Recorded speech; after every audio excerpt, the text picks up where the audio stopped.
Welcome back to Neoverse. Today we'll be doing the unboxing and hands-on Huawei MateBook X Pro. So this is the one in space gray. This is a really compact pocket charger, very compact. USB Type-C. So over here there's a USB Type-A, there's HDMI, VGA, and USB Type-C. The warranty card, quick start guide, USB Type-C, USB Type-C cable.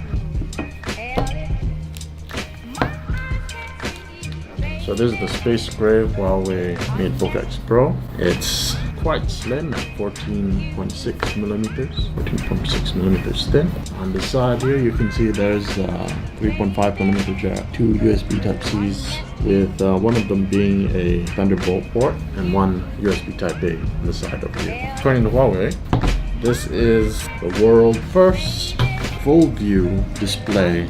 So it has a 3K resolution display, 3000 x 2000 pixel resolution, almost screen to screen. You can hardly see the bezels here. Super thin display. Let's take off the screen there. It's very thin, and if you press here, there's a hidden recessed webcam. So it has a fingerprint scanner built into the home button over here. Very big, very smooth touchpad over here. Keys are very nice and chiclet size. And according to Huawei, there are 4 speakers here with Dolby Atmos sound. So should sound very nice, very good. Combined with the FullView display and the 4 speakers, it should make a very good presentation device. Also, Huawei also say that there's some 4 microphones built into the laptop that allows you to do video conferencing with no problem. So it'll pick up sound all around, even if you're in a group. Apart from that, we have the 8th generation Intel Core i7 processor powered Huawei MateBook X Pro. There's also NVIDIA GeForce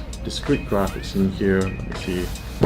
Backup. There was the NVIDIA GeForce MX 150. Should be good enough to play some casual games and run presentations, do a little bit of film editing, but we'll see more about that when we get to the full review. Okay guys, so this has been fun. This is Muzaffar Ismail from technip.com, and we've been doing the unbox for the Huawei MateBook. Thank you so much for watching, and see you in the next one.